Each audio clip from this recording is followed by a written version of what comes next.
Now, with just 6 months to go for the next season of IPL, the franchisee has finally announced a full list of retained and released players, which was a mix of obvious choices and surprise omissions. The teams were asked to submit their full list of retained players ahead of the mini auction scheduled for December 16 in Kochi. Kolkata, Hyderabad, Mumbai made wholesale changes to their squads by releasing over 10 players. Rules for auction were also announced. Meanwhile, each team will have an additional rupee 5 crore apart from their rupees 90 crore salary cap for the auction. All right, we have Gaurav Gupta live with us. Gaurav, ahead of auctions in Kochi, release retainers, players list out. Take us through the list. Are there surprises? Are there shocks? What are some of the mix of obvious choices and surprise omissions that we are talking about?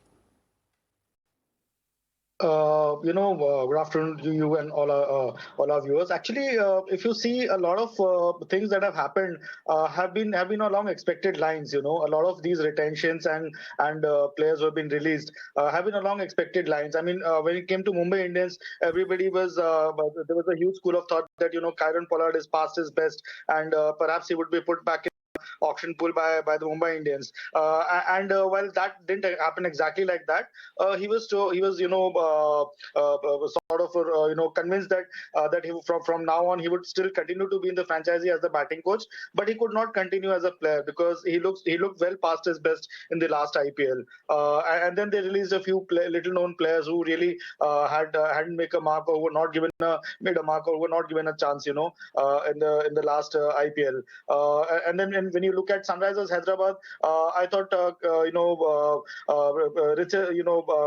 captain Ken Williamson was released, which was again along expected lines. Nicholas Pooran was released, which was along expected lines, because these two players hadn't done much in the last IPL. Williamson now is not the same player in the T20 format since I think he's been he had an elbow injury. Though he's said very recently that he wants to continue playing in all the three formats. Then when it comes to Punjab Kings, they released Agarwal, who they had bought for 12 crores, and they retained him before the IPL. In fact, they made him the captain in the last IPL, but his performance was not in the sense that not fulfilling the expectations.